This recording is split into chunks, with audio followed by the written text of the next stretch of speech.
Hey, what's up guys, aarava here, and welcome back to the episode of my F1 2021 My Team Career Mode, episode number 28 today for the British Grand Prix in Season 2. If you guys did miss the previous episode, the Austrian Grand Prix, then be sure to go check that one out, because that was an absolute madness of a Grand Prix. To be honest, the last two episodes have been an absolute madness. The Season 2 has well and truly just been a whirlwind, and I still am in disbelief, really, of the last two races we've had.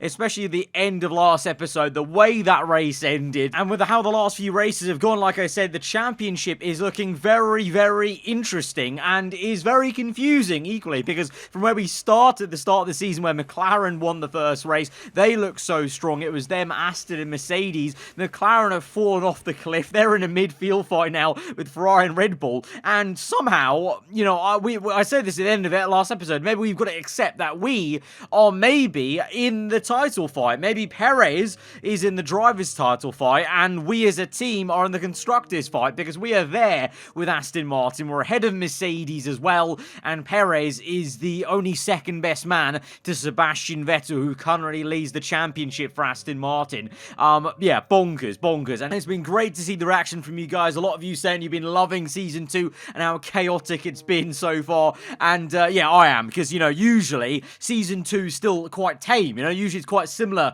to what we have in Season 1, still quite similar to real life, but I love it. We've already created such an alternative universe in this career mode series and save of ours, and it's awesome, because it rewards you guys as well. Those of you that watch on from every episode, you guys fully understand how we've got to this point in the standings and whatnot, and you can kind of see that whole kind of story arc being built, essentially. Talking a bit about a little admin, though, ahead of the home Grand Prix, we are looking ahead to that contract period. I'm wary that we need to make sure we have enough money in the bank to re-sign Sergio Perez. We have to have over the contract value that he's got, which I believe is around, I think, 8 or 9 million. We're at 5 million now, which means we can't really afford to maybe purchase another HQ upgrade that costs, you know, 4 or 5 million. So we may have to put the brakes a little bit on spending money on our HQ facility, which is fine. I think we're at a very good level right now, where we can sit where we are with the HQ and not be caught up and caught out too much by our rival teams. And the same with R&D as well. I feel like, you know, we're at a good level right now. We can start to maybe think about, you know, saving some R&D, potentially already looking ahead into the next season, but then also making sure we're picking the right upgrades that are correct for our car, the ones that we really want, and not just spending the R&D points willy-nilly wherever we kind of fancy, basically. But we've got some HQ events then coming up as well, and speaking of R&D, we're going to gain some more R&D here by spending 50k, not too much there, and we're going to get rewarded with some resource points. Thought we'd accept that, because it seemed like pretty worthwhile. 50k is not really that much in comparison to, you know, the millions we're talking about in terms of Perez's contract, whatnot. So 50k is a drop in the water, basically. We do have a failure on the R&D when it comes to the ECU, so that was an upgrade on the engine side of things. So that's a major upgrade. So even half price is going to cost us 556. That will come in now after the British Grand Prix, unfortunately, but we'll go ahead and purchase that. That was a fuel efficiency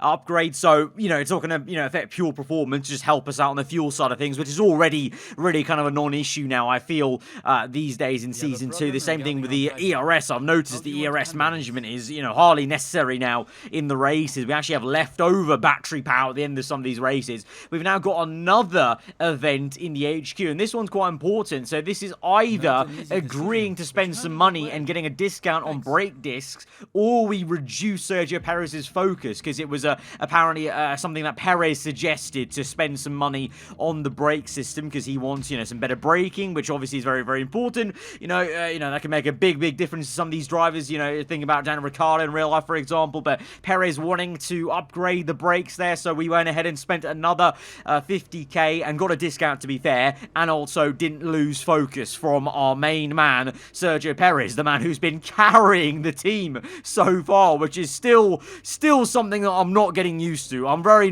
much not used to this position of being the number 2 driver so far in my own team, but it is what it is, and it's that very carrying that he's done with our team and those wins that puts us in a very weird position, because, you know, the R&D chart now, Aston Martin are actually the best team on paper, so no surprise that Vettel leads the championship. He's been looking so strong as of late, so consistent, really, and Merc, they need to pull up their socks, because if they want to try and fight back against Vettel, if they want to come back at us in the Constructors, they're going to have to upgrade, but you can see we're not really with Aston and Merc quite yet. We're just ahead of McLaren, who've really dropped off quite dramatically from the start of this season, and Red Bull and Ferrari are there or thereabouts. Alpine's also come out of nowhere and snuck up into that fight, and they're actually in between Red Bull and Ferrari on the R&D chart, as you can see on the left-hand side with the kind of pecking order. And AlphaTauri and Alfa Romeo, if they follow that same trajectory, they could actually catch up to Ferrari by maybe, I would say, the Belgium or Dutch Grand Prix. So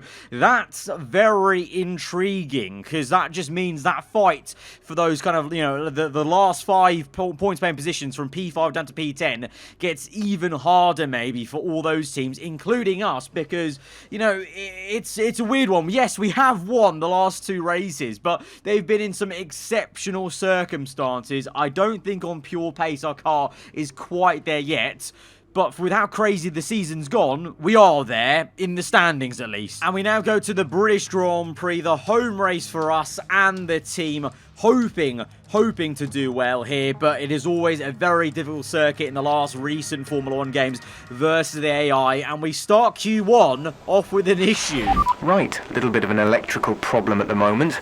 We're working on it now, so don't worry. We're going to get you out there as soon as possible. So not a great omen for the race weekend. Hopefully that is not a sign of things to come for us, but an electrical system fault means we have to be sat in the garage for 3 minutes at the start of Q1. Obviously, it could be a lot worse. If this was in Q3, this would be a bit more concerning, but we've got the time to just wait and sit. At the moment, it's looking like it's going to be all sunny skies for Saturday and the race tomorrow on Sunday, which is welcomed, because we've had, I feel like for me personally, I don't know about you guys, I feel like we've had a bit too much rain as of late, so I'm looking forward to just a nice dry race. And remember last season, we had a washed out British Grand Prix, didn't even get a chance to experience this race in the dry on full fuel, so that's going to be quite intriguing, I guess, once we get to that part of the race weekend. But Q1, we just about make it through, only just, so that was a bit concerning. You know, P16, I was 3/10 off Perez, and Perez was only in P11, 1 second off the fastest man, Vettel. So, like I just said about, you know, we're there in the standings, but clearly at some circuits, our car is maybe still not that great. Obviously, it's early days. Q1 is not really a session to really find out the pure pace, because things will speed up in Q2 and Q3, but that was a bit concerning at the get-go. The first time of asking, driving this car in anger around this circuit, and the car didn't look that quick. You know, we're 3/10 off Perez. That's to be, you know, expected. We have kind of been about 3 or 2 tenths off him in a lot of qualifying sessions, but even he was 1 second off Vettel, so I was kind of wondering what was going on there, and a little bit worried that maybe our car is just randomly going to be a little bit slow around Silverstone. Let's find out. Let's go to the second part of qualifying. This is on our first flying lap there. We're up into P3. We're going to go again, though, and try to see if we can gain some time, but sectors 1 and 2, red sectors, and even sector 3 can gain the time across it. We were P9, and we are going to finish up in P9, so thankfully, big deep breath, we will make it through to the top 10 shootout. But for a second there, I was worried we may be knocked out, but we just made it through. Both McLarens, though, did not. They continue to have a mare. They've had 2 double DNFs in a row, and then now they've been both knocked out in Q2 because they both tried to get through on a medium set of tyres. So operationally, McLaren really thrown away what they had at the start of the season. You know, 2 wins in 3 races, and now they're here at a very, very bad portion. So, you know, we're seeing maybe on this game, even more so than last year's game, momentum, not even with the AI, momentum with the whole team seems to be quite important, because McLaren are just swinging down and down and down. Perez looked a little bit quicker in that session, though. He was P4, so that's actually maybe promising that our car actually isn't maybe that slow around here, and it's just a case of, you know, warming up, you know, in Q1, not really showing our hand, kind of like Mercedes do sometimes in real life. But we had some time to find versus our teammate, but we only have 1 set of red wall tyres to use, and that was it. That was our lap, and it's only P9. We used the extra set we would have used in Q2, if you remember, just then, for that red sector lap. So we are down in the, not even P9, in P10. We are 1 second off pole position. We are 4 tenths behind Perez, so we lost even more time to him in the top 10 shootout. So bit of a poor Saturday for us, and definitely on the back foot a little bit. Even Perez now from Q2 to Q3 there, P6, out-qualified by Ferrari of Leclerc doing quite well in P4. So maybe our car just doesn't suit this circuit as much in terms of, you know, we've upgraded quite a lot on the, the drag reduction and the, the chassis, but we've maybe still got some work to do potentially on things like the aero, I don't know, or maybe it's a case of we need to do some more work on the rate reduction or weight redistribution, maybe that mid-corner, direction change in Sector 2, I don't know, but whatever the case is, our car is maybe not looking as quick as it was around Austria and the previous couple of races. That's fine, that happens sometimes in F1, we're going to have to try and just do the best job we can, but it looks like we might actually be in that midfield fight then that we're talking about, with, Fernando Alonso in the Red Bull, the Ferrari of Sainz, and even George Russell doing amazingly in the Alpine, let's mention him in P7, very lofty qualifying, but Vettel, the championship leader, surprise, surprise, controlling the sessions like he used to do back in the Red Bull days when he was dominating those championships. He's in P1, and it's a front row lockup for Aston, who are the fastest team on the grid officially right now in this career mode save. Great Britain then, one of only 2 countries to have held a Grand Prix in every single year of the Formula One World Championship. And the circuit extends that record further for today's Grand Prix. With good opportunities to overtake at the end of the Wellington and Hangar Straights, there's a lot of potential for close action around the 3.6 miles of the Silverstone circuit. With 18 corners and average lap speeds of around 145 miles per hour, it's also one of the longest and quickest circuits on the calendar. It's time to take a look at our starting grid for today's race. Sebastian Vettel has a clear track ahead of him today. He starts in pole position, with Lance Stroll alongside. Moving on to the rest of the grid, we have Bottas, Leclerc, Lewis Hamilton and Perez, Russell, Sainz, Fernando Alonso, the owner-driver, Norris, Verstappen, Esteban Ocon and Ricciardo, Gasly, Tsunoda, Nicholas Latifi and Antonio Giovinazzi, Eilert, Mick Schumacher, Mazepin and Guan Yu Zhou. It's almost time for those 5 red lights to go out. Then let's see who can prevail today. No clouds in the sky then at the very start of this Grand Prix. It looks like it's going to be a sunny one for the entire time then, surprisingly, around Silverstone. A one-stop then from the soft to the medium compound tyre. The hard tyre is an available option. If we did see last episode, the tyre wear can be a little bit high on this game. And if you're not careful, you could get a puncher like some of us on the last lap. And, we saw others bailing for a late pit stop. So you never know. That's quite a long distance to go on one set of tyre around such an abrasive circuit. So there may be a few that choose the hard tyre. I still feel pretty confident we can take it through on the medium as long as we extend that soft tyre stint to about lap 10 minimum. But as I stated earlier, we didn't actually get a chance to even drive this circuit in the dry on heavy fuel last season. So this is actually the first time I'm going to see how this track is on this game in dry conditions. So I'm very curious, and our car, well, at least I seem to be on the back foot for sure versus Perez, but then our car seems to have taken a little step back compared to the others around us. We've got, the Ferrari looking pretty quick in the hands of Leclerc up the road, but then you got the surprise of Russell there as well ahead of us with Sainz and Alonso. So this may be an interesting opening few laps. Let's see what we can do and hopefully settle into a rhythm and move on and try and close up to Perez if we can. But it's time to rev up our engines then, and it's not only the home race for myself, but also the entire team. So let's try and put on the show today. So we go to 5 red lights for the British Grand Prix, and we're underway, and it's a slow start for Carlos Sainz, and equally maybe George Russell, myself and Alonso looking to gain places. Maybe in the opening lap we squeeze out Alonso straight away into turn 1. Perez on the inside of Hamilton. Russell tries to go around the outside of Carlos Sainz. Can we try and find a way past the Ferrari or the Alpine? Catch one of them napping. Meanwhile, the pole man, Sebastian Vettel, is looking very comfortable out front. Meanwhile, though, George Russell is being squeezed out by Carlos Sainz. Can we try and maybe send one to the inside? No, not quite. Having to take some avoiding action, and instead we're attacked by Fernando Alonso on the left-hand side there. Just had to get out of that before I made contact with the rear end of the Alpine into Brooklands, but now on the exit of Luffield, getting a good run using a lot of ERS, but we're just not close enough. Very equalised pace there, I must say, between myself and Russell. So maybe, we're not going to be able to maybe make some moves easily as I thought I would be on the straights. We had some really great straight line speed around Austria Austria and some great slipstream, but maybe, it's a very different circuit, a lot more downforce on the cars. This setup is very different, so maybe we don't have that same advantage we had at the Red Bull Ring, so we may need to make some ballsy moves in some brake zones maybe to get ahead of the Alpine, but he's looking pretty good, as well as the Ferraris, both of them flying high, much higher than they have so far this season. But Russell, slow into the left-hander, into the chicane. We go round the outside. It's the unorthodox place to make the move there, to be honest, but we made it work as Russell was so poor off that right-hander, and we've got him up into P8, so now we can move on and chase after the first Ferrari, Carlos Sainz, the second one of which is Leclerc, and he's being chased after my teammate Sergio Perez on the inside into Brooklyn's. Leclerc, though, swooping round the outside to maintain track position just about. Perez, though, going the long way round at Luffield. Can he do it? No, he can't. The Ferrari has the measure of him, and Perez can't quite do that, but he gets a second bite of the cherry into Copse. Will he make the dive bomb? The dive that Hamilton tried to make on Verstappen in real life and couldn't quite pull off. No, he doesn't. He backs out that one, and it's still Leclerc then in charge in P4, Perez P5, Hamilton a very close P6, pretty much pushing him through Maggots and Beckett. So yeah, Perez is going to have to be careful about that, because it looks like the Mercedes car fancies his chance of getting a move done on himself. But we are now, oh my word, absolutely barreling towards Carlos Sainz. What happened there?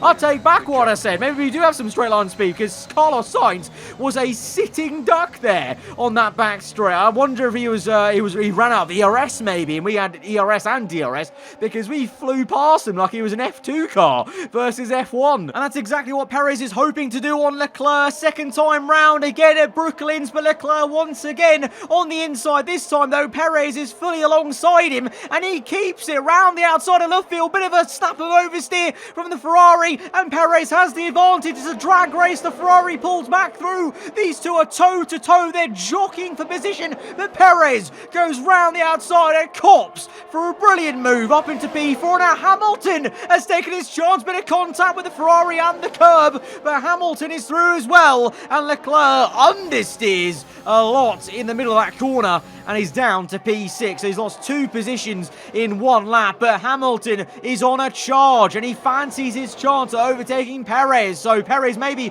quite happy of getting up into P4, but Hamilton is looking for some more moves in this Grand Prix. His teammate Valtteri Bottas, the reigning world champion, down the road in P3, the only one applying pressure to the 2 British Racing Green Aston Martins today, but Hamilton is there well within 1 second, and through this sector, sector 2, the Mercs look pretty damn good. Our car's still losing a bit of pace, and definitely still doesn't have enough downforce maybe in the middle sector, because Maggots and Beckett, we are actually losing time. Historically, that's been a place where I gain time on the AI, but in this race, we're losing time to the car ahead of us, which is now Leclerc, and Hamilton is showing how good that Merc is off the back of sector 2 into the last sector, gets the job done with DRS as well, and he's up into P4. So it's a 2-by-2 situation, 2 Aston Martins, 2 Mercs, but can Hamilton now try and chase after Bottas and get rid of Sergio Perez and Leclerc as a headache, I wonder? But like I said, Aston Martin in full control of this race, and one man is fully in control of the race. Is Sebastian Vettel leading from the start from pole position. He continues on. Lance Stroll, though, comes in on lap 10 then for an early pit stop. So the Canadian trying to undercut his teammate maybe, and we've also got that Bottas seized out. Hamilton is in, so Hamilton trying an undercut on Bottas, and we're going to try an undercut on Perez. So all the kind of drivers that are second to their teammate in the race order, we're all trying the undercut to try that jump, which is surprising, because you'd think, that the number 1 man in each team has the right of way to make the early stop, but I guess, those guys are maybe not feeling the tyre wear as much. I was feeling the tyre wear a little bit on the front end. The understeer was kicking in the second sector. I was losing a bit more time than I usually was through Maggots and Beckett, so felt it was time for a new set of tyres, the mediums, because the gap was like, I think 1.1 when I first overtook Sainz to Leclerc, that is, and it grew to about 2.4, so definitely the tyre wear and my pace was dropping off a little bit versus the Ferrari. So now we have a chance in the second stint, the first few laps. Let's try and see if we can close up to Leclerc. We definitely are visually a lot closer, and also time-wise, 1.1 the gap is now, so we've kind of brought that gap back down to what it was initially, and we've set the fastest lap of the Grand Prix so far, which kind of maybe shows the tyre wear that everyone was feeling on the soft compound, but how much better this car feels on the mediums. This car feels like a different car right now on these fresh mediums, I must tell you, because the last 3 laps of that last stint, lap 7 to 10, absolutely horrendous on the front end, whereas now I've actually got some turning, some biting on the fronts, and we're setting another purple first sector, green the second. We're in the DRS of Leclerc, but the difference is he's got DRS of Hamilton, so he's been aided, but off this right-hander, we're supreme against George Russell. It's deja vu. We go for the move, round the outside, big dive bomb, leaving the space on the left, and it's a slam dunk and overtake up into P6, and we go marching on towards Hamilton and set another purple lap. We are flying at our home race. We're getting energy from the crowd, and we're now chasing after our fellow Brit Hamilton. He squeezes us a little bit to the left-hand side. On the inside of Brooklands, it's so fine on the right. We give him the space. He's on the hard compound. Hamilton swerves across us to almost swipe us off circuit in a way, and Leclerc's nipping at our heels. This is getting a little bit heated already. He's on the hard compound, though. We need to get past him and get in clean air. Round the outside we go, of course. Well, we're going to try and emulate what Perez did. Not quite, as Hamilton keeps his foot in there. Into Maggott and Beckett's, though, flat out commitment, and we just about get the car stopped and rotated round on that right-hander, and we're up into P5, and Leclerc gets through as well. He made a move in the middle of Maggott and Beckett's, I think, but they're both coming back at me now. It's going to be 3 wide into Stowe. Leclerc on the left, Hamilton on the right. It's going to be oh so close on either side of my front tyres, and we've somehow kept it going all the way through into the chicane, but 3 will simply not go into 1 there. Finally at the apex, and someone has to give, and it was both of them, and we get up into P5, and they're going to continue though to pile on the pressure. Lap 18, and Hamilton's got DRS, and he's looking mighty quick. We've got no DRS, so we're a sitting duck at this stage, and so into Brooklands, Hamilton on the left, Leclerc on the right, bit of contact made. It's getting so close. Like, I don't know how we've not made any major contact with damage here. You know, some supreme driving from all 3 of us, not to make any race ending or annoying damage with each other. Just some tyre banging, but that's just good and hard racing here as we re-overtake Leclerc into Copse. But it was so fine, and it's going to continue to be, I reckon, because Leclerc is, look at him, all over the back of me. But we're going to go for a move on Hamilton, duck to the left, go to the right, on the outside, into the field, to the inside of that corner. And wary though, Hamilton may try it around the outside. We try and pinch him out a little bit, but he may then get a great exit and make a move into Copse instead. So you can't really rest in this sector and this section of this circuit, as Hamilton does try and poke his nose in on the inside, and we keep it flat through that corner. Put a lot of faith in Hamilton to not take us out, and he doesn't, and we live to fight another day up in P5, and Leclerc actually goes and overtakes him for a brief moment, but then now we've got Fernando Alonso out of this Grand Prix lap 21, and Leclerc's dropped off the cliff. Hamilton P6, Verstappen up into P7 that was as it stood, but now lap 25 then, the second last lap of the Grand Prix. Sebastian Vettel still leads the way. He's dominated this one. He's looked so comfy around Silverstone, but Bottas and Stroll, well, Bottas actually got ahead of Stroll in the pit stops, and it's taken the whole second stint for Stroll to catch up, but here he goes into the last sector just before the last lap. He used the lapped car to his advantage a little bit, but Lance Stroll takes back second place. Bottas did do an undercut or some sort of good tyre strategy to get past the Canadian, but in the end Stroll digs deep and makes it a 1-2 for Aston Martin here. So this is going to be quite something for this team in British Racing Green in front of their home crowd. A 1-2, but Sebastian Vettel, the championship leader, flying high. It's another race win, and a dominating one of that. We're definitely seeing the old Sebastian Vettel from the Red Bull days, I think. I can't deny it, and it's very cool and kind of concerning to see how quick he is right now in this season in the Aston, as we now just about hold on to Verstappen. Hamilton He dropped off the cliff. His hard eyes went absolutely off. I don't know what actually went on with him and Leclerc, because I was a good, I think, 2 seconds ahead of them both when they started to drop off, so I don't actually know what occurred, tyre wear or whatever. So in the end, we had a very pedestrian last few laps to take home P5. Again, beaten by Checo Perez in P4, but it's a pretty good race from where we were at the start of the race, I feel. Plenty of action here at Silverstone. It was a memorable race, and what an impressive victory. What do you think it was, Ant, that gave them the edge over the competition today? Well, I think it was clear what the main contributing factor out on the track was today: speed. I know it sounds like an obvious thing to say, Crofty, but fast cars win races, and we saw that today with our winner. It's time to present the top drivers with their trophies for today's Grand Prix, and there are a lot of people in the paddock very happy with this result.